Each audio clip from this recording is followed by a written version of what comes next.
بسم الله الرحمن الرحيم.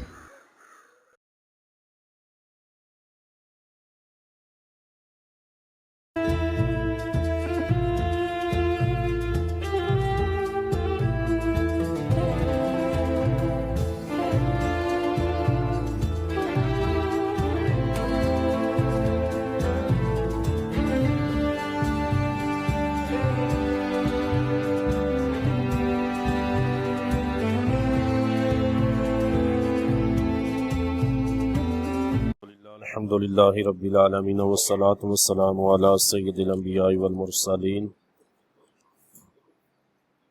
اما بعد۔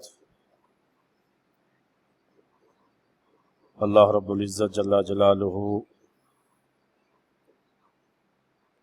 اپنے پاک کلام سورہ بقرہ پارہ 2 آیت نمبر 159 میں ارشاد فرماتا ہے: ان الذين يكتمون ما انزلنا من البينات والهدى من بعد ما بيناه للناس في الكتاب اولئك يلعنهم الله ويلعنهم اللاعنون۔ فرمایا بے شک وہ جو ہماری ما انزلنا، جو ہم نے نازل کی، جو ہماری اتاری ہوئی روشن باتوں اور ہدایت کو چھپاتے ہیں، یکتمون چھپاتے ہیں، ما انزلنا جو ہم نے نازل کیا، من البینات بینات یعنی واضح دلائل، بینات روشن نشانیاں، والہدا اور ہدایت کو، من بعد ما بعد اس کے کہ ما بیناہ للناس فی الکتاب، بعد اس کے کہ ہم لوگوں کے لیے اس کو کتاب میں واضح فرما چکے ہیں۔ فرمایا اولئک، فرمایا ان پر اللہ کی لعنت ہو اور لعنت کرنے والوں کی لعنت ہو، ان لوگوں پر کہ جو اللہ رب العزت جل جلالہ کی اتاری ہوئی روشن باتیں اور ہدایت اور بینات کو چھپاتے ہیں۔ تو اس آیت کریمہ کے اندر بھی علماء یہود یعنی یہودیوں کے علماء کی طرف اشارہ ہے، اور بینات اور ہدا سے خاص وہ نشانیاں ہیں جو اللہ رب العزت نے تورات کے اندر ہمارے نبی کریم صلی اللہ علیہ وآلہ وسلم کے بارے میں یہودیوں کی رہنمائی کے لیے نازل فرمائی تھی۔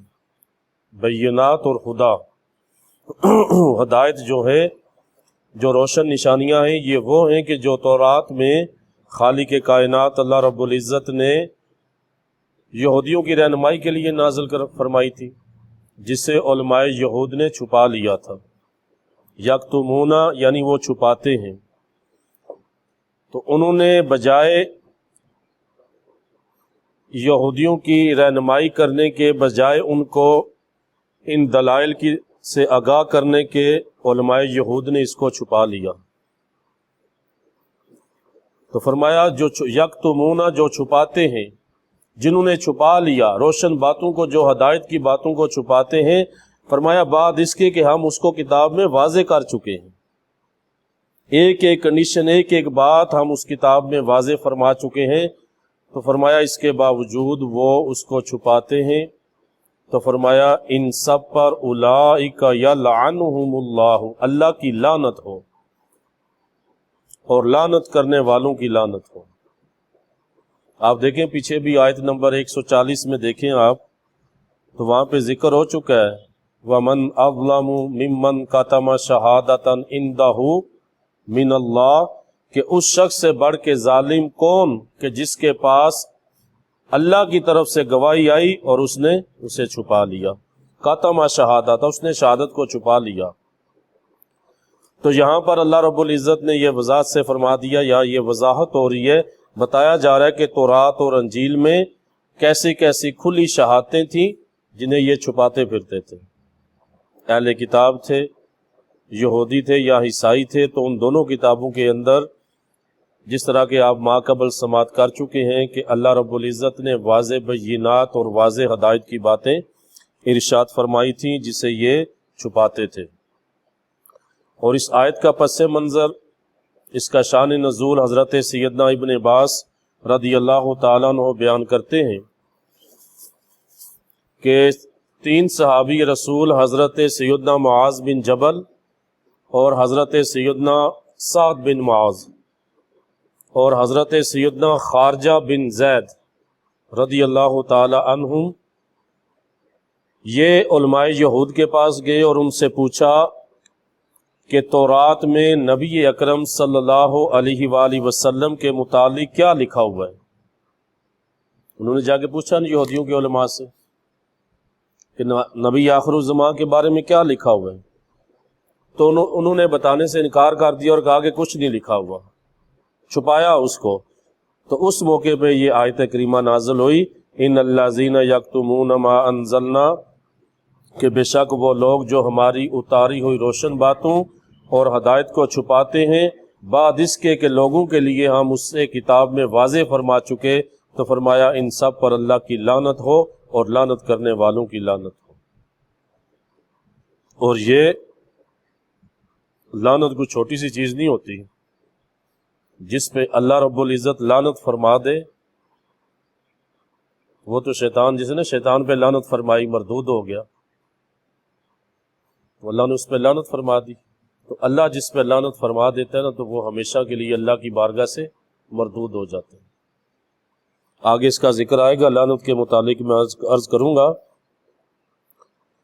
تو اس آیت کریمہ کے بارے میں یہ جو اگرچہ اس کا شان نزول خاص ہے، یعنی یہ خاص پس منظر کے تحت نازل ہوئی کہ جب صحابہ کرام یہودیوں سے، ان کے علماء سے انہوں نے سوال کیا تو انہوں نے آگے سے انکار کر دیا، تو وہ خاص پس منظر ہے اس آیت کریمہ کا، مگر یہ حکم عام ہے۔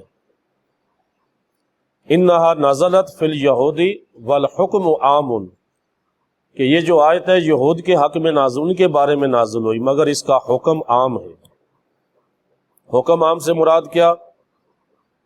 مخصوص تو تب ہوتا کہ یہ خاص ان تک ہوتی کہ دین کی باتیں چھپاتے ہیں، اللہ کے رسول کی جو اوصاف ہیں اس کو چھپاتے ہیں، مگر اس کا حکم عام اس معنی کے اندر کہ جو بھی شخص اللہ کے دین میں سے کوئی چیز چھپائے گا، عام حکم سے مراد اللہ کے دین میں سے کسی چیز کے علم کو چھپائے تو وہ اسی وعید یعنی سزا کے اندر داخل ہے۔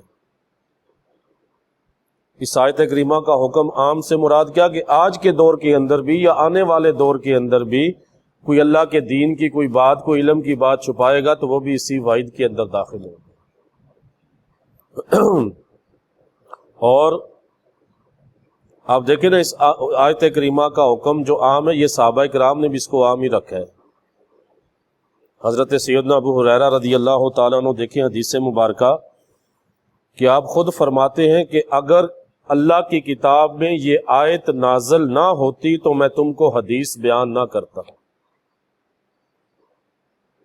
یہ آیت مبارکہ کہ جس میں وعید، جس میں سزا ذکر کی گئی ہے، وعید ہے جس کے اندر لعنت کی گئی ہے کہ جو اللہ کی طرف سے اتاری ہوئی روشن باتوں، ہدایت کو چھپاتا ہے، بینات کو چھپاتا ہے، تو وہ اللہ کی لعنت کا حقدار ہے۔ تو سیدنا ابو ہریرہ اور صحابہ کرام نے بھی اس حکم کو یہودیوں تک مخصوص نہیں رکھا، بلکہ انہوں نے اس حکم کو عام رکھا۔ اور خود سیدنا ابو ہریرہ فرماتے ہیں کہ اگر اللہ کی کتاب میں یہ آیت مبارکہ نہ ہوتی تو میں تم کو یہ حدیث بیان نہ کرتا۔ پھر اس کے بعد آپ نے جو تلاوت کی تو وہ اسی آیت مبارکہ کو تلاوت فرمائی، ان الذین یکتمون۔ پھر جامع ترمذی کے اندر کتاب العلم کے اندر حدیث نمبر 2658 2658 فرمایا نا اگر یہ اللہ کی کتاب میں یہ آیت نہ ہوتی تو میں تم کو یہ حدیث بیان نہ کرتا۔ حدیث مبارکہ کیا کہ آپ ہی سے مروی ہے سیدنا ابو ہریرہ سے کہ نبی اکرم صلی اللہ علیہ وآلہ وسلم نے ارشاد فرمایا، جس شخص سے کچھ دریافت کیا گیا، پوچھا گیا، جس کو وہ جانتا ہے اور اس نے اس کو چھپایا، یعنی علم کی بات کو چھپایا، تو بروز قیامت اسے آگ کی لگام ڈالی جائے گی۔ سیدنا ابو ہریرہ رضی اللہ تعالیٰ عنہ اور دیگر صحابہ کرام، جس طرح میں نے کہا کہ انہا نازلت فی الیہودی والحکم عام، کہ یہ آیت مبارکہ یہودیوں کے متعلق نازل ہوئی، مگر اس کا حکم عام ہے کہ کوئی بھی بندہ جو اللہ کے دین میں سے کوئی چیز چھپائے گا، چاہے کوئی عالم ہو، امت محمدیہ صلی اللہ علیہ وآلہ وسلم کا کوئی عالم ہو، اس سے کوئی دین کی بات پوچھی گی، اس نے نہیں بتائی یا اس کو چھپایا، تو وہ اللہ کی طرف سے سزا کا حقدار ہے۔ اور سیدنا ابو ہریرہ رضی اللہ تعالیٰ عنہ حدیث جو بیان کرتے تھے وہ بھی اسی وجہ سے، آپ کہتے تھے، آپ کی کئی حدیث، آپ کا فرمان موجود ہے کہ اگر اللہ کا یہ فرمان نہ ہوتا تو میں حدیث بیان نہ کرتا تم سے۔ تو وہ اسی پیش نظر تو لہذا علماء پر بھی لازم ہے کہ وہ علم سے دوسروں کو فائدہ پہنچائیں، علم کی باتیں چھپائیں نہیں، اپنے تک محدود نہ رکھیں، اور حق ظاہر کریں، اور کسی غرض فاسد کے لیے اس میں سے کچھ نہ چھپائیں۔ جو حق بات ہے وہ بیان کرنی چاہیے، چھپانا نہیں چاہیے۔ آپ دیکھیں نا سورہ آل عمران کی آیت نمبر 187 کے اندر اللہ رب العزت جل جلالہ نے ارشاد فرمایا وَإِذْ أَخَذَ اللَّهُ مِيثَاقَ الَّذِينَ أُوتُوا الْكِتَابَ، فرمایا اور یاد کرو جب اللہ نے ان لوگوں سے عہد لیا جنہیں کتاب دی گئی تھی۔ کیا عہد لیا؟ فرمایا لَتُبَيِّنُنَّهُ لِلنَّاسِ، کہ اس کتاب کو لوگوں کو بیان کرو گے، تم ضرور اس کتاب کو لوگوں سے بیان کرنا، وَلَا تَكْتُمُونَ، اور اسے چھپانا نہیں۔ یعنی حق کی بات، قرآن کی بات، دین کی بات، علم کی بات، تو یہ قرآن و سنت سے واضح طور پر یہ ثابت ہے کہ دین کی جو بات ہے یا حق کی بات ہے اس کو چھپانا نہیں چاہیے۔ تو یہاں بھی 187 کے اندر اس سورہ آل عمران کے اندر فرمایا یاد کرو جب اللہ نے ان لوگوں سے عہد لیا جنہیں کتاب دی گئی تھی کہ تم ضرور اس کتاب کو لوگوں سے بیان کرنا اور اسے چھپانا نہیں، تو فرمایا فَنَبَذُوهُ وَرَاءَ ظُهُورِهِمْ، فرمایا تو انہوں نے اس عہد کو جو اللہ سے انہوں نے عہد کیا تھا، اس عہد کو اپنی پیٹھ کے پیچھے پھینک دیا، اور اس کے بدلے تھوڑی سی قیمت حاصل کر لی، یعنی اس اللہ کے اس دین کو، اللہ کی بات، کتاب کی باتوں کو انہوں نے چھپا لیا۔ جس طرح تورات کا ذکر ہے، تورات کے اندر بھی، انجیل کے اندر بھی، تو انہوں نے چھپایا تھا۔ اور مین تو چیز وہی ہے نا اللہ کے آخری نبی صلی اللہ علیہ وآلہ وسلم کے بارے میں، کیونکہ آپ کا ظہور ہونا تھا، اس کی نشانیاں تھیں، اس کی علامات تھیں، اس کے اوصاف تھے، وہ نشانیاں تھیں، اوصاف تھے، صفتیں تھیں باقاعدہ اس کے اندر، جن کو یہ چھپاتے تھے۔ جس طرح پیچھے تفصیل کے ساتھ گزر چکا، پھر کئی آیات مبارکہ ایسے حکم تھے جس کو انہوں نے بدل دیا تھا۔ حدود اللہ تھی، اللہ کی حدود تھی، جس کو جس طرح آیت رجم تھی، سنگسار کرنے والی آیت تھی، وہ اس کو انہوں نے بدل دیا اس کا حکم۔ تو فرمایا یہ عہد مبارک بھی اللہ رب العزت نے ان کا ذکر کیا کہ جب اللہ نے ان سے عہد لیا جنہیں کتاب دی گئی، جو پیچھے والے گزر گئے، تو انہوں نے چھپایا، اپنی پیٹھوں کے پیچھے پھینک دیا، پرواہ ہی نہیں کی اس عہد کی۔ تو یہاں پر بھی اللہ رب العزت جل جلالہ نے اسے علم کی بات ارشاد فرمائی، تو معلوم ہوا کہ دینی معاملات اور مسائل کو چھپانا جو ہے نا وہ بہت بڑا گناہ، اللہ کی بارگاہ میں قابل گرفت چیز ہے یہ، کہ دینی معاملات اور مسائل کو چھپانا یا انہیں غلط بتانا، یہ بہت بڑا گناہ ہے۔ اور یہ دونوں گناہ جو ہے نا یہودیوں کے علماء کرتے تھے، ایک مسائل بھی غلط بتاتے تھے، دینی معاملات کو بھی چھپاتے تھے، حق بات کو چھپاتے تھے۔ کہ اب میں نے جس طرح عرض کیا نا، ایک تو اللہ کے پاک رسول صلی اللہ علیہ وآلہ وسلم کے اوصاف تھے، دوسری آیت رجم تھی۔ آیت رجم کیا کہ وہ جو شادی شدہ مرد یا عورت زنا کریں، ثابت ہو جائے یا اقرار کرے تو ان کو سنگسار کرنا، رجم کرنا ان کو۔ تو انہوں نے اس تورات کے حکم کو بالکل بدل دیا تھا، اور اس کی جگہ کیا تھا کہ وہ کہتے تھے سزا یہ ہے کہ چہرہ کالا کرا کے نا، اس کے بجائے اس کے چہرہ، اس کا منہ کالا کرا کے اس کو گھماتے تھے کہ یہ سزا ہے اس کی۔ تو اس حکم کو بھی ان لوگوں نے بدل دیا۔ تو یہ یعنی علم کی باتوں کو بھی فرمایا ان الذین یکتمون، یہ ان کے بارے میں فرمایا کہ وہ جو ہماری اتاری ہوئی روشن باتوں کو چھپاتے ہیں، ہدایت کو چھپاتے ہیں، تو فرمایا ان پہ لعنت اللہ کی اور لعنت کرنے والوں کی لعنت۔ تو معلوم ہوا کہ علم کی بات کو، دین کی بات کو اللہ کی طرف سے جو حکم ہے، اللہ کے رسول کی طرف سے، ان دینی معاملات کو چھپانا نہیں چاہیے، نہ ان کو غلط بیان کرنا چاہیے۔ ان مسائل کو چھپانا یا غلط بیان کرنا یہ بہت بڑا گناہ ہے، اور دین کی بات کو آگے پھیلانا، قرآن کی بات کو، اللہ اور رسول کے فرامین اور علم کی بات کو، علم دین کی بات کو آگے پھیلانا یقیناً یہ بہت بڑا ثواب کا کام ہے۔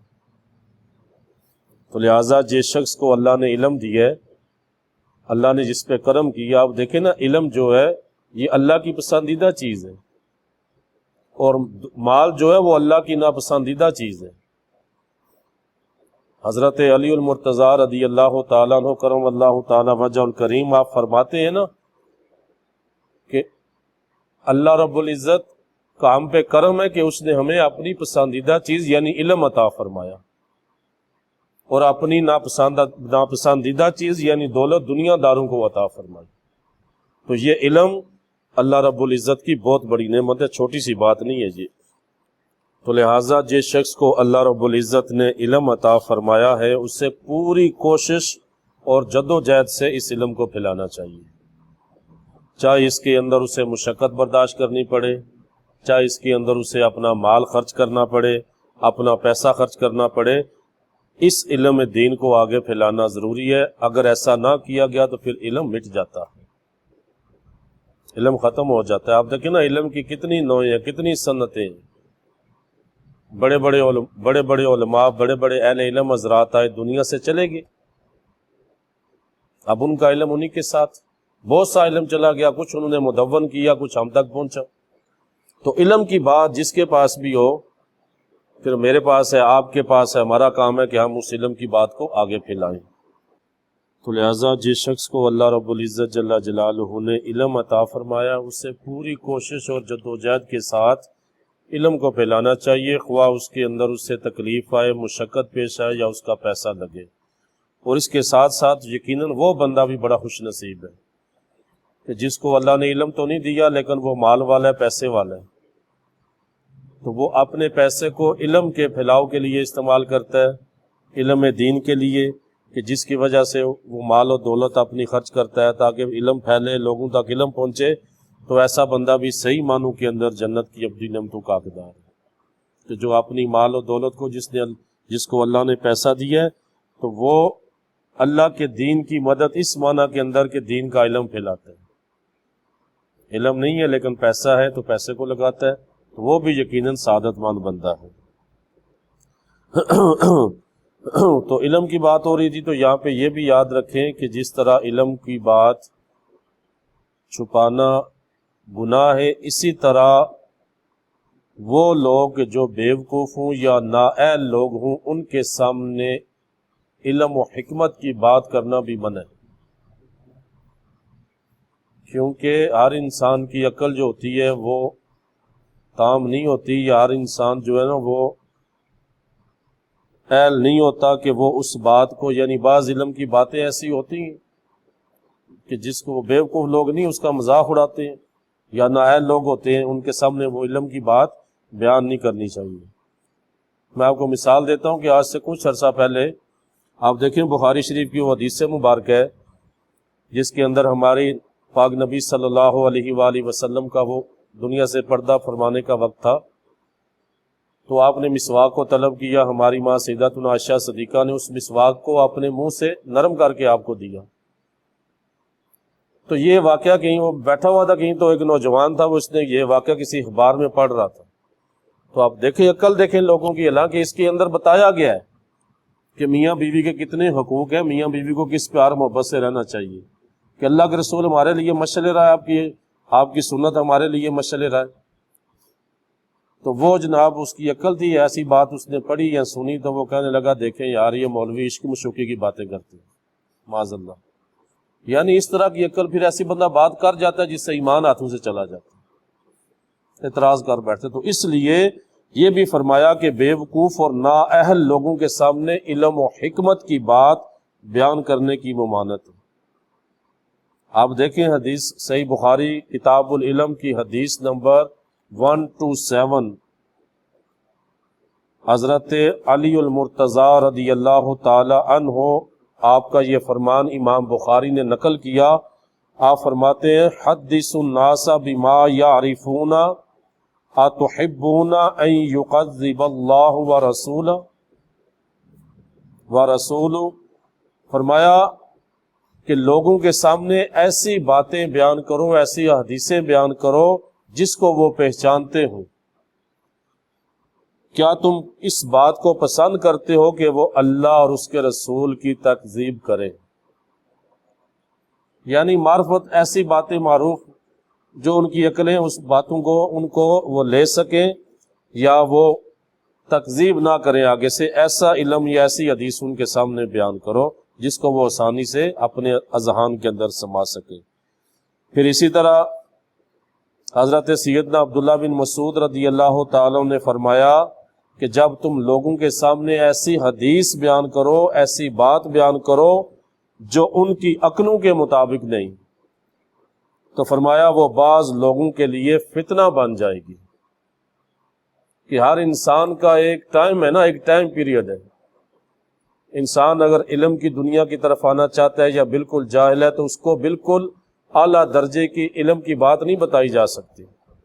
آپ دیکھیں نا، بندہ ابتدا کرتا ہے تعلیم کے لیے تو پڑھنے جاتا ہے تو بچہ ابتدا سے جاتا ہے نا، پہلی کلاس، دوسری، تیسری، چوتھی، پانچویں، اب ڈائریکٹ تو کوئی 10ویں میں نہیں بیٹھ جائے گا۔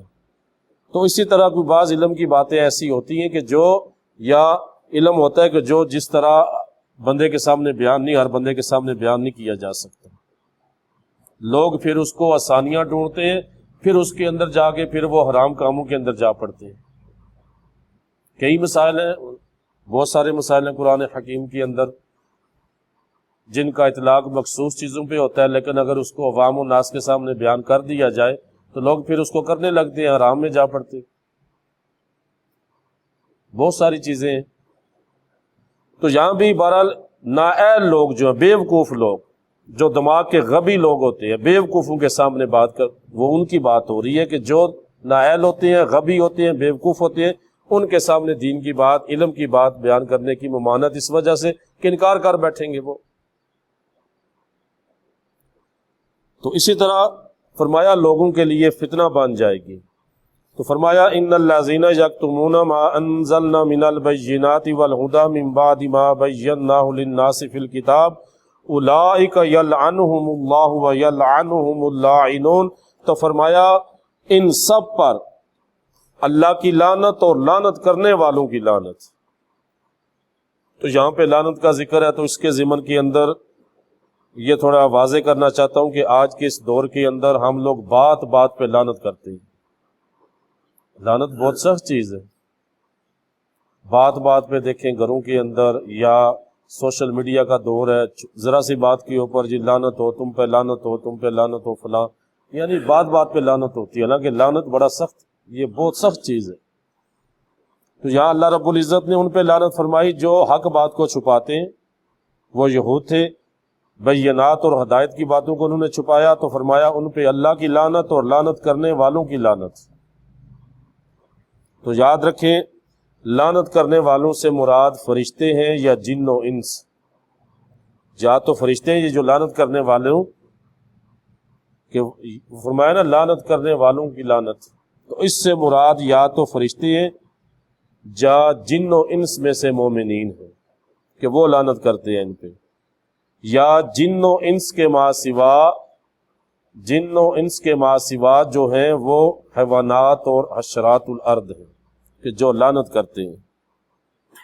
یہ جو فرمایا نا کہ لعنت کرنے والوں کی لعنت، یلعنہم اللاعنون، تو اس سے مراد یا تو فرشتے ہیں، فرشتے بھی لعنت کرتے ہیں، اس کو بھی آپ لے سکتے ہیں، جن و انس میں سے جو اہل ایمان ہے وہ بھی لعنت کرتے ہیں ان لوگوں پہ اللہ کی لعنت کے ساتھ، یا اس سے مراد جن و انس کے سوا حیوانات جو ہیں، اشرات الارض جو ہیں، وہ لعنت کرتے ہیں، کیونکہ یہ حیوانات اور حشرات الارض کا لعنت کرنا یہ روایت کے اندر موجود ہے۔ یہ بھی کہ امام ابن جریر نے جامع البیان کے اندر اپنی تفسیر جلد 2 صفحہ 33 میں یہ لکھا، روایت نقل کی کہ امام مجاہد نے کہا کہ حیوانات اور حشرات الارض لوگوں پہ لعنت کرتے ہیں، کن پہ؟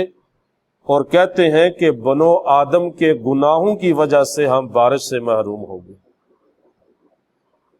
وہ جب گناہ بہت زیادہ عام ہو جاتے ہیں نا، اور خصوصیت کے ساتھ بعض فرائض ایسے ہیں کہ جن کو بندہ ادا نہیں کرتا، تو حدیث میں فرمایا کہ اللہ بارش کو روک لیتے ہیں۔ تو جب بارش رکتی ہے تو حیوانات کا نقصان ہوتا ہے، حشرات الارض کا نقصان ہوتا ہے۔ آپ دیکھ لیں بڑے بڑے جنگل ہیں، جن جنگلوں کے اندر جانوروں کی زندگی کا دار و مدار ہی بارش پہ۔ ہماری زمینی جو ہے اس کے اندر بھی بہت سارے مویشیوں کے چارے کا کئی حیوانات ہیں، حشرات الارض ہیں جو زمین کے اندر رہتے ہیں حیوانات۔ تو فرمایا کہ وہ لعنت کرتے ہیں کہ بنو آدم کے گناہوں کی وجہ سے ہم پر بارش روک دی گئی۔ تو یاد رکھیں لعنت کا جو لغت کے اندر معنی ہے وہ معنی ہے اللہ کی رحمت سے دور کرنا، اللہ کی رحمت سے دور کر دینا، اس کو لعنت کہتے ہیں۔ اور لعنت کی 3 قسمیں ہیں، لعنت کی 3 قسمیں ہیں۔ ایک پہلی وہ قسم ہے کہ عام وصف کے ساتھ لعنت کی جائے۔ پہلی لعنت وہ کہ عام وصف کے ساتھ عام وصف کے ساتھ لعنت کی جاتی ہے، اور اس وصف عام کے ساتھ لعنت کرنا یہ قرآن حکیم کے اندر موجود ہے، یعنی کسی کو مخصوص نہیں کیا، عام وصف پہ اوصاف پہ لعنت، وصف خاص کے ساتھ۔ جیسے اللہ رب العزت فرماتا ہے کافروں پر اللہ کی لعنت، جھوٹوں پہ اللہ کی لعنت، فاسقوں پہ اللہ کی لعنت۔ اور صحیح بخاری کی حدیث نمبر 5885 میں اللہ کے رسول صلی اللہ علیہ وسلم نے فرمایا کہ جو ان مردوں پہ لعنت جو عورتوں کی مشابہت کرتے ہیں، ان عورتوں پہ لعنت جو مردوں کی مشابہت اختیار کرتی ہیں۔ تو یہ وصف پہ لعنت ہے۔ اب جھوٹ وصف ہے نا، ایک بری صفت ہے، فاسق بری صفت ہے، اور صاف ہے بری صفت ہے۔ تو ان پہ لعنت کرنا یعنی جھوٹوں پہ لعنت، فاسقوں پہ لعنت، یہ کہہ سکتے ہیں لعنت اللہ علی القاذبین، اللہ کے کافروں پہ لعنت۔ تو ایک لعنت کی قسم یہ ہے کہ وصف پہ لعنت کرنا، وصف کے ساتھ، عام وصف کے ساتھ لعنت کی گئی ہو، اس کو جیسے اللہ نے لعنت فرمائی، اللہ کے رسول نے لعنت فرمائی ان عورتوں پہ جو مردوں کی مشابہت اختیار کرتی ہیں، اور مردوں پہ جو عورتوں کی مشابہت اختیار کرتے ہیں۔ بہت ساری چیزیں ہیں جس کے اندر عورتیں مردوں کی مشابہت اختیار کرتی ہیں اور مرد عورتوں کی مشابہت اختیار کرتے ہیں، اور چیزیں تو بہت ساری ہیں، لیکن میں صرف ایک چھوٹی سی ذکر کروں گا، ہو سکتا ہے بری بھی لگے۔ آپ دیکھیں نا، عورتوں کی داڑھی آتی ہے نہیں آتی؟ نہیں ہوتی نا عورتوں کی داڑھی، تو مرد داڑھی منڈوا کے کن کی مشابہت اختیار کرتے ہیں؟ عورتوں کی۔ اور بہت ساری چیزیں ہیں پہننے کے اندر یا اور معاملات کے اندر، عورتیں بال کٹوائیں مردوں کی طرح تو یہ مردوں سے مشابہت ہے۔ مرد آج کل جناب وہ بڑے بڑے نام نہاد پیر بنے ہوئے، لٹیں چھوڑی ہوئی ہیں اتنی اتنی بڑی جناب وہ عورتوں کی طرح بال، تو یہ عورتوں سے مشابہت ہے۔ تو ایسے لوگ اللہ نے لعنت بھی فرمائی، اللہ کے رسول نے بھی لعنت فرمائی۔ اور بہت ساری چیزیں ہیں جس کے اندر مشابہت ہو سکتی ہے۔ جہاں بھی مشابہت ہوگی، مرد عورت کی مشابہت کرے گا، عورت مرد کی مشابہت کرے گی، تو وہ اس زمرے کے اندر آ جائیں گے، اس زمرے کے اندر آ جائیں گے۔ تو یہ ہے ایک پہلی قسم، وہ شریعت میں جس عام وصف کے ساتھ لعنت کی گئی ہو، اس وصف عام کے ساتھ لعنت کرنا۔ یہ کہہ سکتے ہیں جھوٹوں پہ اللہ کی لعنت، یہ کہہ سکتے ہیں کافروں پہ اللہ کی لعنت، وصف عام کے ساتھ۔ اور دوسرے معین کر کے لعنت کرنا، معین یعنی کسی کو خاص کر کے لعنت کرنا،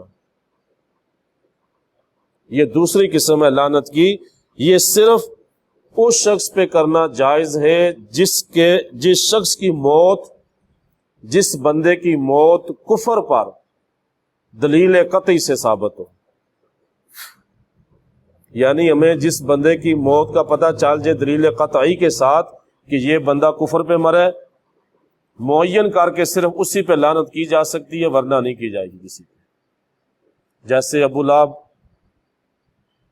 قرآن کے اندر آ گیا نا، کفر پہ مرا، شیطان مردود، واضح لعنت کی گئی اللہ کی طرف سے، کفر پہ قائم ہے ابلیس اور ابو لہب، تو ان پہ لعنت کرنا جائز ہے، ان کا نام لے کے کہہ سکتے ہیں ابو لہب پہ لعنت، شیطان پہ لعنت۔ معین کرنا یہ لعنت کی دوسری قسم، لیکن ہر بندے کو نہیں کہہ سکتے، یاد رکھیں، اس کے علاوہ کسی کو نہیں، یہ دوسری قسم۔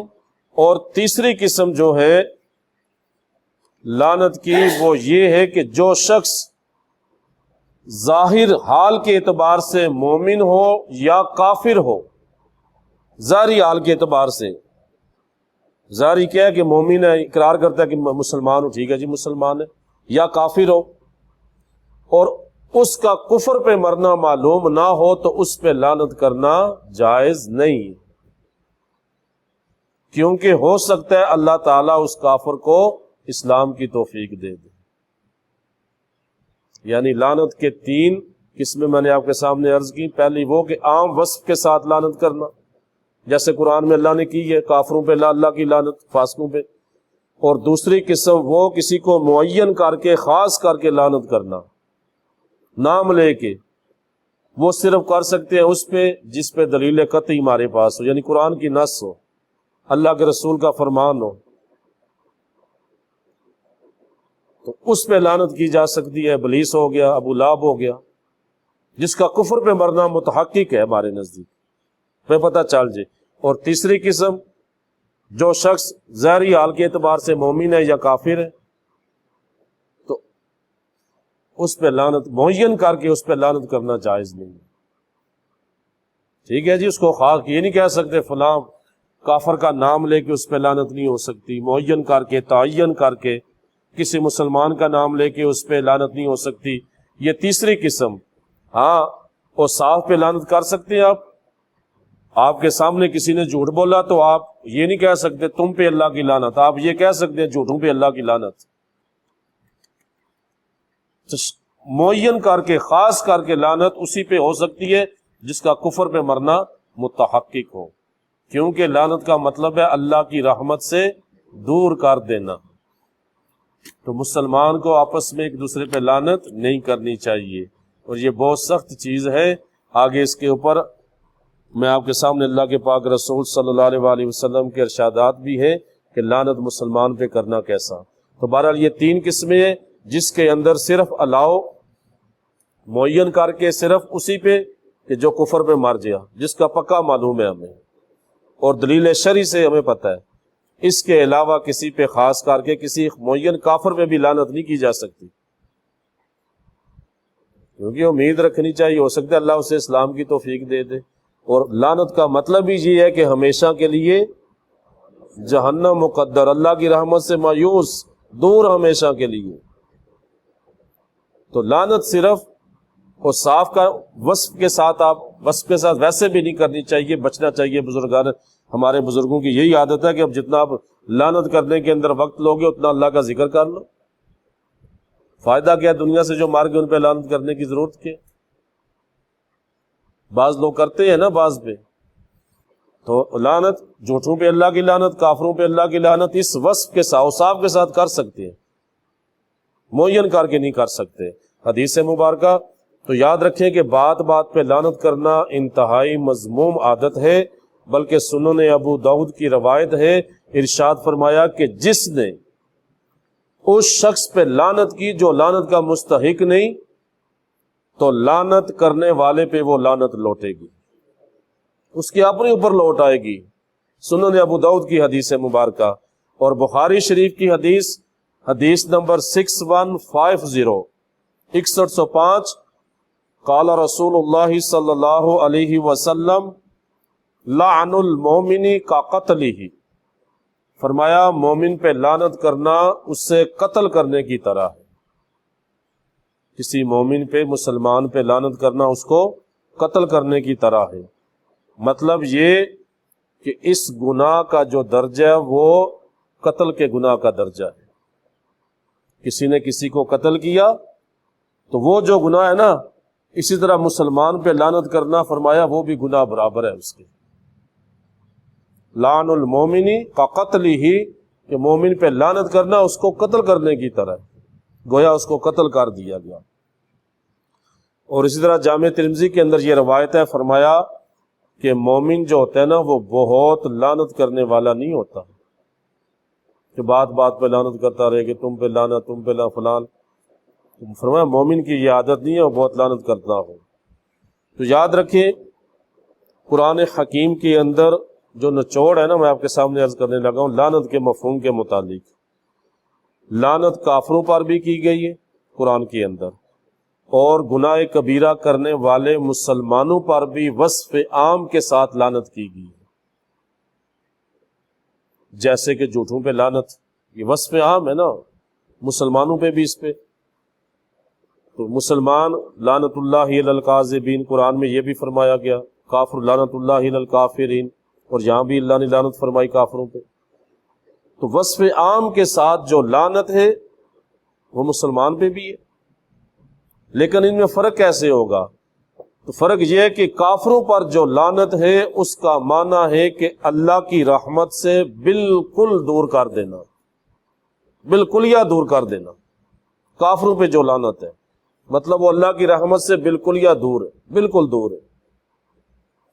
اور گناہ کبیرہ کرنے والے مسلمانوں پر جو لعنت ہے اس کا معنی ہے کہ اللہ رب العزت کے قرب خاص، اس کی خصوصی رحمت اور رضا، اس کی جو رضا ہے اس سے دور کر دینا.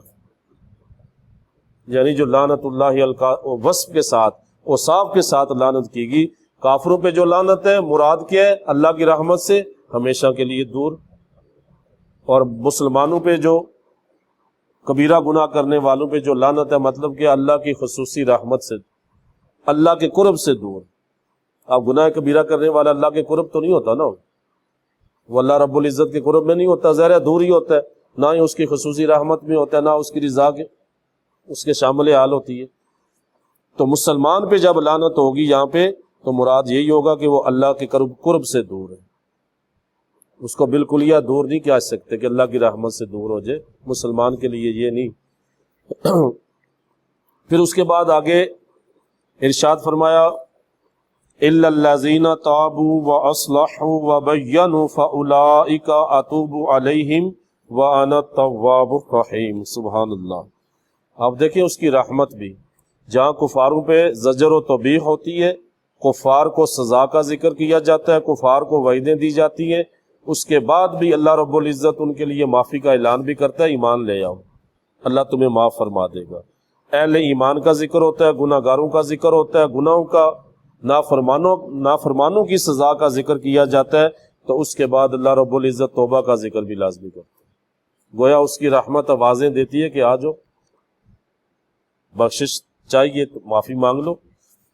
تو فرمایا الا الذین، مگر وہ لوگ، البتہ جن لوگوں نے تابو توبہ کر لی، واصلحوا اور اصلاح کر لی، وبینوا اور انہوں نے ظاہر کر دیا، یعنی وہ جو چھپاتے تھے اس کو ظاہر کیا، چھپی باتوں کو ظاہر کیا.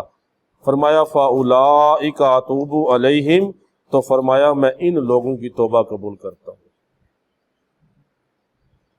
ان لوگوں کے معاملے میں اپنی رحمت سے رجوع کرتا ہوں. کون لوگ؟ کہ وہ جنہوں نے توبہ کی، اپنی اصلاح کی، وبینوا اور وہ جو چھپاتے تھے اس کو ظاہر کیا. یعنی پچھلی آیت سے تعلق ہے اس کا کہ مگر وہ یہودی، مطلب کیا کہ وہ یہودی جو تھے اللہ کی آیتوں کو چھپاتے تھے، تو اس کو ترک کر کے اسلام لے آئے.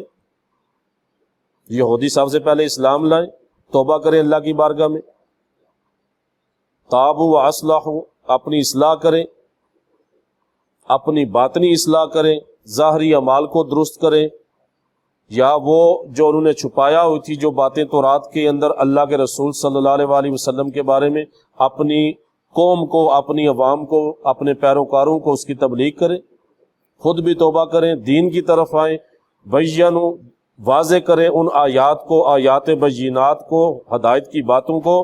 تو فرمایا اس کے بعد میں ان لوگوں کی توبہ قبول فرما لوں گا، توبہ قبول فرما لوں گا. تو معلوم یہ ہوا کہ توبہ کے قبول ہونے کی شرط یہ ہے کہ جس برائی سے توبہ کی ہے اس کو ترک کر دیا جائے. یہاں بھی فرمایا نا توبہ کریں، اصلاح کریں، وہ جو جس روش پہ چل رہے ہیں، جو وہ روش اختیار کی ہوئی ہے انہوں نے اس کو چھوڑ دیں، اللہ پر ایمان لے آئے، اللہ کے رسول پر ایمان لے آئے، جو چھپانے کی عادت ہے اس کو چھوڑیں، منافقت ترک کریں، سچے مسلمان بنیں، اور اپنے پیروکاروں کو بھی بتائیں کہ جو کچھ حقیقت پہ مبنی، جو حقیقت والی باتیں ہیں، ہدایت والی باتیں بتائیں ان کو، تاکہ وہ بھی ایمان لے آئیں. تو معلوم ہوا کہ توبہ کے قبول ہونے کی شرط کیا ہے؟ کہ جس برائی سے توبہ کی ہے اس کو ہمیشہ کے لیے ترک کر دیا جائے، اور اس برائی کی تلافی بھی کی جائے. برائی کی تلافی بھی کی جائے، جیسا مثال کے طور پہ کوئی قادیانی ہو مسلمان ہو گیا، قادیانیت سے مسلمان ہو گیا، تو اب اس پہ لازم ہے کہ وہ مرزا کے دعوی نبوت سے برات کا بیان جاری کرے، اعلان کرے کہ میں اس سے برات کرتا ہوں، بری ہوں میں اس سے، تلافی کا مطلب، اور اس کے کفر کا اقرار کرے کہ وہ کافر ہے. یہ یعنی تلافی کرنا برائی. ایک تو ترک کرنا، اس مذہب کو چھوڑا ہے اس نے، تلافی کیا ہے کہ وہ اس کے جتنے کفریہ عقائد ہیں وہ اس سے برات کا اظہار کرے، اور یہ کہ اس کے کفر کا اقرار کرے کہ وہ کافر ہے. یہ بھی لازمی، یہ تلافی کرنا لازمی ہوتا ہے. جیسے کوئی عیسائی مسلمان ہو تو اس کے لیے کیا لازم ہے؟ سب سے پہلے حضرت عیسیٰ علیہ السلام کے اللہ کا بندہ ہونے کا اقرار کرے گا نا، تلافی تبھی ہوگی نا. اگر وہ تلافی نہ کرے کہ جی میں مسلمان ہوتا ہوں لیکن عیسیٰ علیہ السلام کو اللہ کا بیٹا مانتا رہے، ماں مانتا رہے، بری، تو پھر کیا؟ جب تک تلافی نہیں اس کو چھوڑیں گے نہیں اس وقت تک مسلمان نہیں ہوں گے. تو اسی طرح مسلمان جس گناہ سے توبہ کرے دوبارہ اس گناہ کا ارتکاب نہ کرے اور نیک عمل کرے. تلافی یہ ہے کہ نیک عمل کرے، اور جو ممکن ہو سکے وہ تلافی کرے. اور جو شخص جب کسی گناہ سے توبہ کر لے تو یاد رکھیں پھر اس کو گناہ پہ ملامت نہیں کی جاتی، ملامت نہیں کرنی چاہیے. ایک تو توبہ، ایسی توبہ جس کی تلافی کیا ہے کہ بالکل اس گناہ کے قریب نہ جائے، نیک اعمال کرے. تو اس برائی کو جب تک چھوڑے گا نہیں اس وقت تک وہ توبہ قبول نہیں ہوگی. کہ ارشاد فرمایا نا، امام ابن ماجہ روایت کرتے ہیں کہ حضرت سیدنا عبداللہ بن مسعود رضی اللہ تعالیٰ عنہ بیان کرتے ہیں، فرمایا کہ رسول اللہ صلی اللہ علیہ وآلہ وسلم نے ارشاد فرمایا، جو شخص گناہ سے توبہ کرے وہ اس شخص کی مثل ہے جس کا کوئی گناہ نہ ہو. جو توبہ کر لے، اور میں آگے وہ ذکر کرتا ہوں تھوڑا سا وہ توبہ ہوتی کیا ہے. توبہ کر لے تو بندہ یاد رکھے، ایک تو توبہ اسی صورت قبول ہوگی کہ جب اس گناہ کی برائی کو چھوڑا جائے گا. اب یہ نہیں کہ بندہ وہ لذت نفس کی خاطر وہ برائی کرتا ہے پھر توبہ کر لیتا ہے، پھر 2-4 دن گزرتے ہیں وہ کہتا ہے جی میں نے تو پہلی برائی سے تو پھر اسی برائی کو کرتا ہے. تو یہ توبہ نہیں، اس کو توبہ نہیں کہتے. توبہ ویسی ہونی چاہیے کہ پھر اس گناہ کی طرف بندہ رجوع نہ کرے، اس کی تلافی کرے. اب توبہ کی تعریف کیا ہے؟ جب بندے کو اس بات کی معرفت حاصل ہو جائے، پہچان حاصل ہو جائے کہ گناہ کا نقصان بہت بڑا ہے. گناہ کی معرفت ہونی چاہیے نا کہ یہ گناہ کبیرہ ہے، بہت بڑا گناہ ہے، اور گناہ بندے اور اس کے رب کے درمیان رکاوٹ ہے. یہ معرفت پہچان اسے ہونی چاہیے. گناہ کی وجہ سے بندہ رب سے دور ہو جاتا ہے نا، رب سے دور ہو جاتا ہے. تو فرمایا تو وہ اس گناہ کے ارتکاب پر ندامت اختیار کرتا ہے اور اس بات کا قصد اور ارادہ کرتا ہے کہ میں اسے چھوڑ دوں گا، آئندہ نہ کروں گا، اور پہلے کیے ان کی وجہ سے میرے اعمال کے اندر جو کمی ہوئی اسے پورا کرنے کی کوشش کروں گا. تو بندے کی اس مجموعی کیفیت کو توبہ کہتے ہیں. ٹھیک ہے جی، اس مجموعی کیفیت کا نام ہے کہ وہ ندامت بھی ہو، گناہ کی معرفت بھی ہو، پھر اس گناہ پہ ندامت بھی ہو، پھر آئندہ کا قصد ہو، ارادہ ہو یعنی پختہ عزم ہو کہ میں اس گناہ کو نہیں کروں گا۔ توبہ یہ نہیں ہے کہ ایک تھپڑ ادھر مارا ادھر مارا بس ہو۔ ہاں ندامت آ گئی، خالی ندامت سے بھی بعض اوقات گناہ معاف ہو جاتے ہیں۔ دل میں ندامت ہوتی ہے نا، بندہ گناہ کو گناہ سمجھتے ہے نا، جو سمجھے اس کی معافی ہے، جو گناہ کو گناہ ہی نہ سمجھے وہ بہت معاملہ خراب ہے ایسے بندے کا۔ تو اس مجموعی کیفیت کا نام جو ہے نا وہ توبہ ہے، کہ ایک تو گناہ کی معرفت، بندے کو پہچان ہو کہ یہ گناہ کبیرہ ہے، اس سے میں رب سے دور ہو جاؤں گا، پھر وہ اس کو ندامت بھی ہو دل کے اندر، پھر اس کے ساتھ آئندہ کا قصد ارادہ بھی ہو کہ کبھی اس گناہ کو نہیں کروں گا۔ تو اس مجموعے کا نام توبہ ہے۔ آپ اس کو توبہ کہہ سکتے ہیں فقط یہ نہیں کہ صرف زبان سے کہہ لیا میری توبہ اور گناہ کو چھوڑا بھی نہیں، برائی کی تلافی بھی نہیں کی، تو پھر وہ توبہ نہیں ہوگی۔ ارشاد فرمایا نا قرآن حکیم کی سورہ تحریم کی آیت نمبر 8 میں ارشاد فرمایا، یا ایھا الذین آمنوا توبوا الی اللہ توبۃ نصوحا، کہ اے ایمان والو اللہ کی طرف خالص توبہ کرو، توبۃ نصوح، خالص توبہ کرو، سچی توبہ کرو، یعنی ایسی توبہ صادقہ کہ جس کا اثر توبہ کرنے والے کے اعمال میں ظاہر ہو، اعمال میں ظاہر ہو، اور اس کی زندگی اللہ کی اطاعتوں اور اللہ کی عبادتوں سے معمور ہو جائے، اور وہ گناہوں سے مجتنب رہے، بچا رہے، اس کو توبہ کہا جاتا ہے۔ یہ توبہ ہے خالص توبہ، کہ ایسی توبہ اس کی زندگی کے کیا ہوتے ہیں کہ اس کے اعمال سنبھل جاتے، اعمال جو ہے سنبھل جاتے ہیں، نیک عمل کرتا ہے، عمل کے اندر زیادتی ہو جاتی ہے، گناہوں سے بالکل دور ہو جاتا ہے، عبادت کے اندر شامل ہو جاتا ہے، تو پھر وہ اس گناہوں سے بچا رہتا ہے۔ اور سیدنا عمر فاروق رضی اللہ تعالیٰ عنہ اور دوسرے اصحاب نے فرمایا، آپ کہتے ہیں کہ توبہ النصوح وہ ہے، توبہ نصوح جسے ہم کہتے ہیں نا خالص توبہ، فرماتے ہیں کہ توبہ کے بعد آدمی پھر گناہ کی طرف نہ لوٹے، توبہ کے بعد آدمی پھر گناہ کی طرف نہ لوٹے، جیسا کہ نکلا ہوا دودھ پھر تھن میں واپس نہیں ہوتا، اس طرح توبہ کرے۔ اس کو کہتے ہیں توبہ النصوح، اللہ کی بارگاہ میں رجوع کرنے والے، اللہ کی بارگاہ میں جھکنے والے اور سچے دل سے تائب ہونے والے۔ تو مجموعی طور پر اس کے اندر اس کا نچوڑ کیا ہے توبہ کا؟ 3 چیزیں ہیں اس کے اندر، معرفت، ندامت، قصد اور عزم پختہ کے اندر یہ گناہ نہیں کروں گا۔ تو گناہوں کی معرفت بھی ہونی چاہیے، علم بھی سیکھنا چاہیے، کبیرہ گناہوں کے متعلق بھی پتہ کرنا، علم حاصل کرنا، یہ بھی ضروری ہے۔ امام محمد غزالی رحمۃ اللہ تعالی علیہ نے بعض علوم کو فرض عین قرار دیا کہ فرض عین ہے ان علوم کا سیکھنا، اور ان کے اندر بہت ساری روحانی بیماری ہیں جو ہمارے اذہان کے اندر، ہمارے قلوب کے اندر بیٹھی ہوتی ہیں، جنہیں ہمیں پتہ نہیں ہوتا، نہ ان کی معرفت ہوتی ہے، نہ ان کا علاج ہم جانتے ہیں، جس کی وجہ سے خود بھی پریشانی ٹینشن میں، گھر بھی پریشانی ٹینشن، آگے پیچھے لڑائیاں بھی، حسد کینے، بہت یہ ساری روحانی بیماری ہیں۔ تو کوشش کریں، احیاء علوم الدین آپ کی کتاب جو ہے نا عربی اردو کے اندر موجود ہے، ترجمہ ہے، اس کو پڑھیں آپ، پھر پتہ چلے گا کہ مسلمان کون ہوتا ہے۔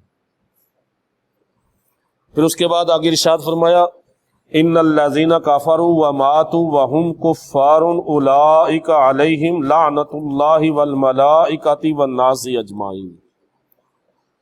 فرمایا بے شک وہ جنہوں نے کفر کیا اور کافر ہی مرے، وماتوا اور اسی کفر کی حالت میں مرے، تو فرمایا ان سب پر اللہ کی اور فرشتوں کی اور سب لوگوں کی لعنت، سب لوگوں کی لعنت۔ وہ کون؟ کفر کیا جنہوں نے، جو کافر تھے، وماتوا اور اسی کفر کی حالت میں مرے، کفر کی حالت میں مر گئے، تو فرمایا اولئک، ان سب پر لعنت اللہ، اللہ کی لعنت، والملائکۃ فرشتوں کی، والناس اجمعین اور تمام لوگوں کی، خالدین فیہا اور اس لعنت کے اندر وہ ہمیشہ ہمیشہ رہیں گے، لا یخفف آگے اس کا ذکر ہوتا ہے۔ تو اللہ رب العزت جل جلالہ نے اب دیکھی اس آیت کریمہ میں پہلے نبی کریم صلی اللہ علیہ وآلہ وسلم کے اوصاف چھپانے والوں کا ذکر کیا، پیچھے جو ذکر ہوا نا کہ وہ صاف چھپاتے ہیں، ان پہ لعنت فرمائی۔ پھر ان میں سے توبہ کرنے والوں کا ذکر فرمایا، آگے ذکر ہے توبہ کرنے والوں کا ساتھ ہی، اور اب ان کا ذکر فرمایا کہ جنہوں نے اپنے کفر سے توبہ نہیں کی، جو اپنے کفر پہ قائم رہے اور اسی پہ مر گئے، اسی پہ مر گئے، تو فرمایا ان پر اللہ کی لعنت، اللہ کے فرشتوں کی لعنت و سب لوگوں کی۔ تو اب وہ اللہ کی لعنت کیا ہے؟ مر گئے، دنیا سے چلے گئے، لعنت کیا ہے؟ اللہ کی لعنت یہ ہے کہ ان کو عذاب کی خبر دینا ہے کہ وہ اللہ کے عذاب میں ہمیشہ ہمیشہ گرفتار، خالدین فیہا، خالدین فیہا، خلود نار ان کے لیے ہمیشہ کے لیے ثابت ہے۔ اور جہاں بھی اللہ رب العزت نے کفار کا ذکر فرمایا، ان لوگوں کا جو بدبخت ہیں، جن کے دلوں کو اللہ رب العزت نے جن کے دلوں پہ مور لگا دی ان کی بدبختی کی وجہ سے، تو آپ دیکھیں کفار کا ذکر آئے گا خالدین فیہا، خالدین، یہ خالدین کا لفظ آپ کو نظر آئے گا، ساتھ حرف نظر، یہ لفظ نظر آئیں گے۔ اور جہاں ایمان والوں کا ذکر ہوگا، ان کے لیے جنت کا ذکر کیا جائے گا، نعمتوں کا ذکر کیا جائے گا، تو وہاں بھی خالدین کا لفظ آئے گا کہ وہ اہل جنت جنت میں ہمیشہ رہیں گے۔ خلود جنت جو ہوگا ہمیشگی کے لیے ہوگا۔ اسی طرح فرمایا کہ وہ جو کفر پہ مر گئے، جنہیں توبہ کی توفیق نہیں ملی، جو ایمان والے نہیں ہوئے، کفر میں مرے، تو فرمایا خالدین فیہا، تو لعنت سے مراد اللہ کا عذاب جس میں وہ ہمیشہ رہیں گے، یہاں لعنت سے مراد اللہ نے جو لعنت فرما دی، ان کے لیے عذاب جہنم جو ہے ہمیشہ کے لیے جو ہے نا وہ متحقق ہو چکا ہے، خالدین فیہا، اس کے اندر ہمیشہ رہیں گے۔ اور فرشتوں اور انسانوں کا لعنت کرنا کیا ہے؟ اللہ کا لعنت کرنا تو ہے نا اللہ کا عذاب ہے، اس کی خبر دینا۔ فرشتوں کا اور انسانوں کا لعنت کیا ہے؟ کہ اللہ کی رحمت سے دور کرنے کی بد دعا دینا۔ اللہ کی رحمت سے، فرشتے یہی کہتے ہیں اللہ کی رحمت سے دور ہو جائے، انسانوں کا وہ لعنت کرنے کا مفہوم یہی بنتا ہے کہ اللہ کی رحمت سے دور ہونے کی بد دعا دینا۔ تو یہاں پر وہ پیچھے پورا وہ میں عرض کر چکا ہوں، اس کا وہ جو جس طرح بھی لعنت کے معاملات ہیں، کس پہ لعنت کرنی نہیں کرنی چاہیے۔ تو یہاں پہ ان لوگوں کے ذکر ہے کہ جو کفر پہ مر گئے، جو کفر پہ مر گئے۔ تو اس آیت کریمہ کے آخر میں فرمایا جو کفر پہ مرے، آپ دیکھیں نا، پھر اس میں فرمایا جو کفر پہ مرے ان پہ لعنت۔ تو یہاں جمیع انسانوں کی لعنت، تو فرمایا نا ان سے سب انسان لعنت کرتے ہیں، تو سب انسانوں کے اندر تو کافر بھی آتے ہیں، تو کیا یہ ایک دوسرے پہ بھی لعنت کریں گے؟ اجمعین کا لفظ ہے نا، والناس اجمعین، فرشتے ان پہ لعنت کرتے ہیں، تمام لوگ ان پہ لعنت کرتے ہیں۔ تو سوال ایک یہ پیدا ہوتا ہے کہ جو کفر پہ مرے اس پہ سب انسان لعنت کرتے ہیں، حالانکہ کافر تو اس پہ لعنت نہیں کرتے، کافر بھی انسانوں کے اندر آتے ہیں۔ تو اس کا مفسرین نے جواب دیا کہ یہ کافر اس میں آخرت میں لعنت کریں گے، ایک دوسرے پہ بھی لعن تان کریں گے، ایک دوسرے کو آخرت میں لعنت کریں گے۔ دوسرا جواب یہ کہ انسان سے مراد یہاں پہ کامل انسان ہے، اجمعین، ناسی اجمعین سے مراد کامل انسان، اور وہ مسلمان ہوتا ہے، اللہ رسول کی ماننے والا، کفار اس کے اندر داخل نہیں ہوں گے۔ تو اللہ رب العزت جل جلالہ نے ان لوگوں پہ لعنت کی جو کفر پہ مرے۔ تو اس سے جمہور علماء نے یہ استدلال کیا اس آیت مبارکہ سے کہ جس کی موت علی الکفر معلوم نہ ہو، جس کا پتہ نہ ہو ہمیں کہ وہ کفر پہ مرا یا نہیں مرا، تو اس پہ لعنت کرنا جائز نہیں ہے۔ اللہ کو تو پتہ ہے نا کون کفر پہ مرا کون نہیں مرا، اللہ نے تو لعنت کی، اللہ تو جانتے، اللہ کے رسول بھی جانتے۔ پھر جن لوگوں پہ اللہ کے رسول صلی اللہ علیہ وسلم نے جن بعض کفار پہ لعنت کی، تو آپ کو پتہ تھا ان کے متعلق، وحی کے ذریعے بتا دیا گیا تھا کہ یہ پکے کافر مرے۔ تو اس آیت کریمہ سے جمہور علماء کرام استدلال کرتے ہیں کہ جس بندے کی موت کفر پہ معلوم نہ ہو ہمیں، اس پہ لعنت نہیں کر سکتے، نہیں کرنی چاہیے اس پہ۔ تو پھر ارشاد فرمایا بے شک وہ لوگ جو کفر پہ مر گئے۔ آپ دیکھیں نا کہ انسان سوچتا ہے اپنے ذہن کے اندر، یہ بات آتی ہے کتنے لوگ کفر کرنے والے روئے زمین پہ، اتنے سارے لوگ اللہ کی، نہ تو سارے جہنم میں جائیں گے، سارے جہنم کے اندر جائیں گے۔ تو بات تو یہ ہے کہ اللہ رب العزت مالک و خالق ہے، اس نے دیکھیں موقع دیے نا، پہلے اس نے موقع دیا، اس نے جبر نہیں کیا کسی پہ.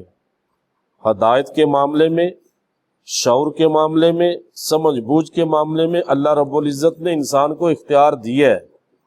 انسان اگر خود اپنے اختیار کو استعمال کرتے ہوئے راہ ہدایت پہ نہ آئے تو انسان کا اپنا قصور ہے. اس کے اندر اللہ نے تو روشن دلائل دیے، روشن حقائق بیان فرمائے ہیں، اہل کتاب کے لیے بھی اور مشرکین کے لیے بھی.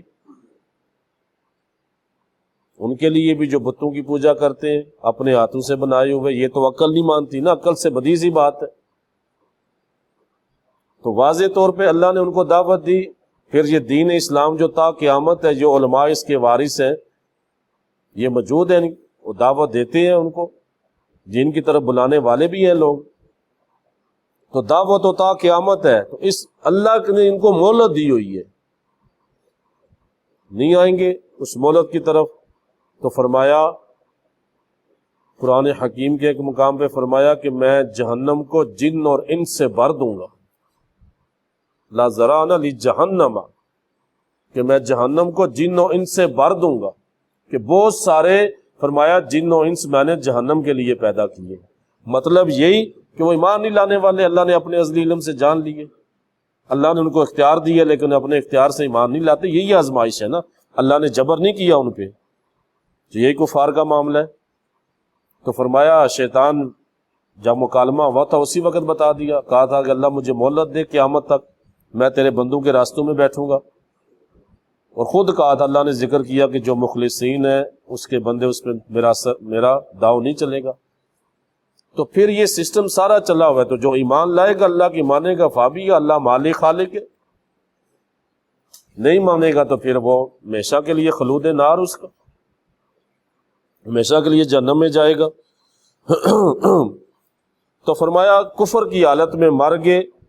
ہاں اس کے اندر یہ بھی ہو سکتا ہے، یہ اللہ کی مشیت پہ ظاہری احکام جو ہوتے ہیں نا کافروں والے ہی لاگو ہوں گے. ہو سکتا ہے مرتے ہوئے اللہ کسی کو ایمان کی توفیق دے دے،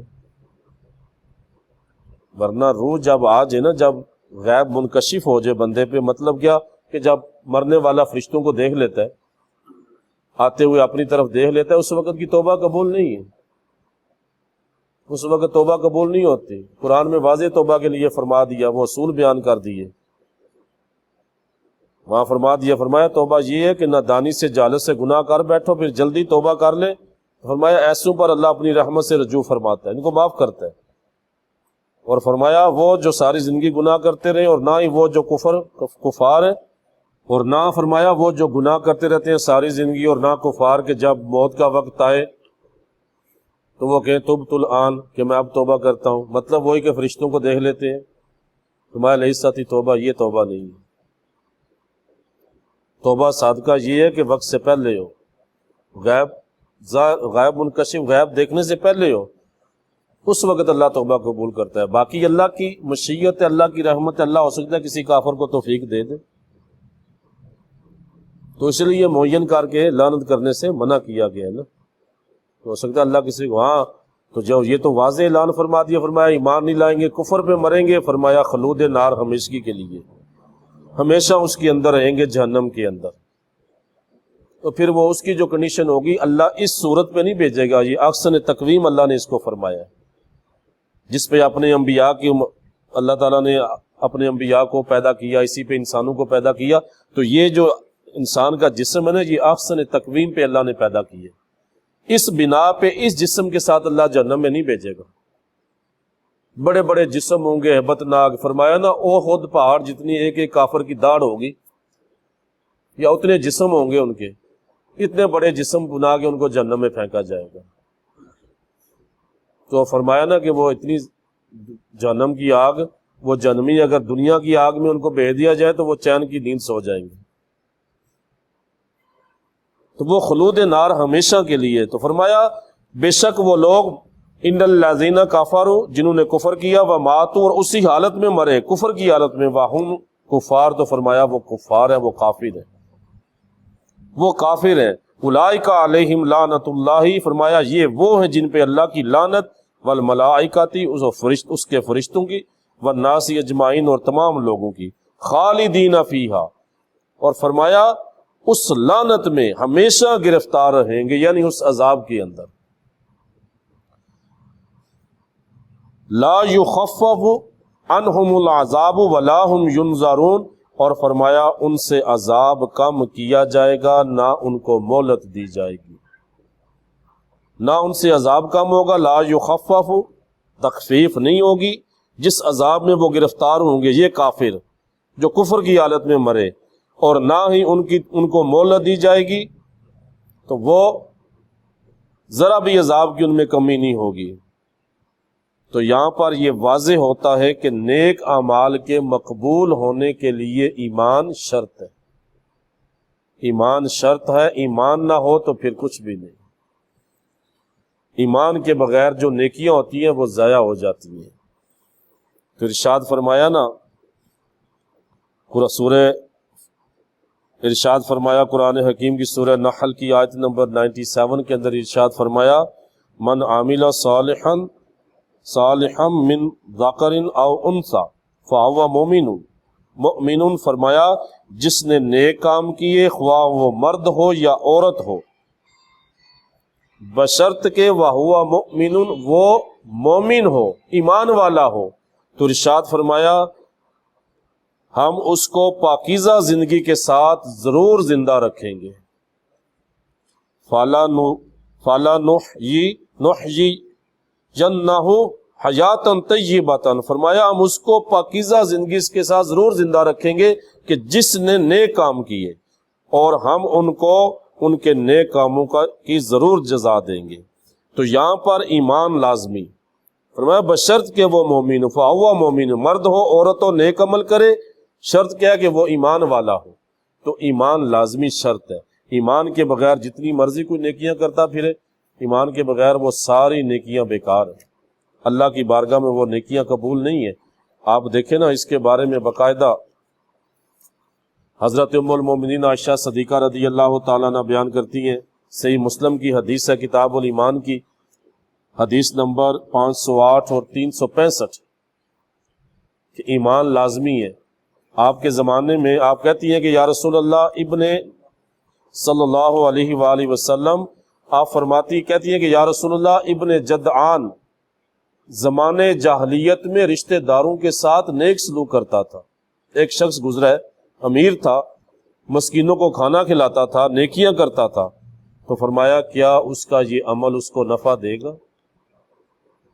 تو ارشاد فرمایا اس کا یہ عمل اس کو نفع نہیں دے گا، کیونکہ اس نے ایک دن بھی یہ نہیں کہا کہ ہے اللہ قیامت کے دن میری خطاؤں کو معاف فرما دیں۔ مطلب کیا؟ ایمان نہیں تھا نا، ایمان نہیں لایا۔ تو ایمان نہ ہو، ایمان بنیاد ہے، ایمان نہ ہو تو پھر نیکیاں بندہ جتنی مرضی کرتا پھر اس کا اجر نہیں ملتا، کل بروز قیامت اس کا کوئی اجر نہیں ملے گا۔ تو آپ دیکھیں نا، ایک اور قرآن حکیم کی سورہ مائدہ آیت نمبر 5 میں ارشاد فرمایا، وَمَن يَكْفُرْ بِالْإِيمَانِ فَقَدْ حَبِطَ عَمَلُهُ، فرمایا جس نے ایمان لانے کے بعد کفر کیا، فرمایا اس کے عمل ضائع ہوں گے۔ ایک تو بندہ کافر ہے ہی کافر ہے، نیک عمل کرے گا تو اس کا کوئی، بہت سے کافر دیکھیں نا نیک عمل کرتے ہیں، یہ آج بھی دیکھ لیں آپ کو نظر آئیں گے، کوئی جناب ویکسین فری دے رہا ہے، کوئی پولیو کی ویکسین دے رہا ہے، کوئی فلاں کام کر رہا ہے، کوئی فلاں کام، کوئی تعلیم کے اندر فنڈ کر رہا ہے، اسلامی ملکوں کو بھی کرتے ہیں، ہمیں بھی کر رہے ہیں، تو بہت سارے کام، لیکن ایمان نہیں ہے تو اللہ کی بارگاہ میں اجر نہیں۔ ایمان بنیاد ہے۔ تو ایک ہے وہ کافر، ایک ہے وہ مسلمان ہو، اس نے کفر کیا، کافر ہو گیا تو اس کے پچھلے سارے عمل ضائع ہو جائیں گے۔ کفر ایسی چیز ہے کہ جو سب پہ جھاڑو پھیر دے گا، اس کے نیک اعمال پہ وہ ضائع ہو جائیں گے۔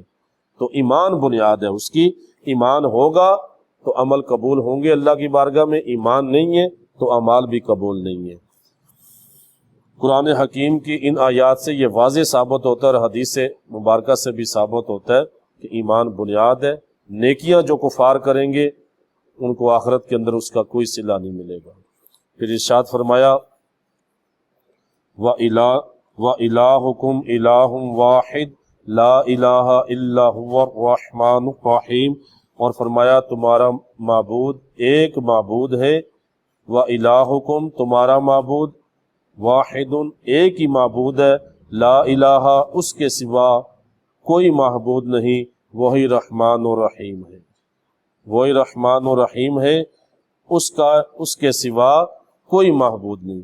تو پہلی آیات کریمہ کے اندر اللہ رب العزت نے اپنے نبی کی نبوت کا بیان فرمایا، اور تاکہ کیونکہ وہ فرمایا کہ یہودی جو تھے وہ آپ کی نبوت کو چھپاتے تھے، اس آیت میں اللہ رب العزت نے اپنی الوہیت اور توحید کو بیان فرمایا ہے۔ اس آیت کے اندر پیچھے اپنے نبی کی نبوت کو بیان کیا جس کو یہود چھپاتے تھے، اور آخر میں اس آیت کریمہ میں اللہ رب العزت نے اپنی الوہیت وحدانیت کو بیان فرمایا، توحید کو بیان فرمایا، اور یہ بھی ظاہر فرمایا کہ جس طرح نبوت کو چھپاتے تھے اسی طرح وہ توحید کو بھی چھپاتے تھے، اللہ کی توحید کو بھی چھپاتے تھے۔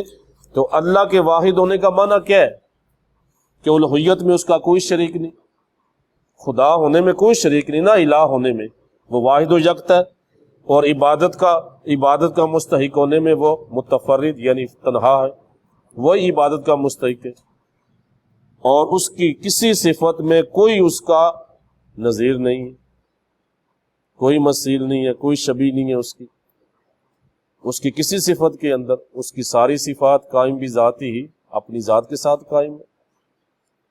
تو وہ الہ ہے کہ یہودی جو تھے اللہ کی توحید کو بھی چھپاتے تھے، شریک کرتے تھے نا بسم اللہ کی توحید میں، عزیر علیہ السلام کو بیٹا مانا، عیسائی کرتے تھے، حضرت عیسیٰ علیہ السلام ان کی ماں کو شامل کرتے تھے اس کے اندر۔ تو فرمایا وَإِلَٰهُكُمْ إِلَٰهٌ وَاحِدٌ لَا إِلَٰهَ إِلَّا هُوَ الرَّحْمَٰنُ الرَّحِيمُ، فرمایا تمہارا معبود ایک معبود ہے، اس کے سوا کوئی معبود نہیں۔ اللہ کی پاک بارگاہ میں دعا ہے کہ خالق کائنات جو سنا یاد رکھنے کی توفیق عطا فرمائے، اس کے اندر غلطی کوتاہی ہوگی ہو تو مالک کائنات اپنی رحمت کاملہ کے صدقے معافی عطا فرمائے، آمین بجاہ النبی الامین۔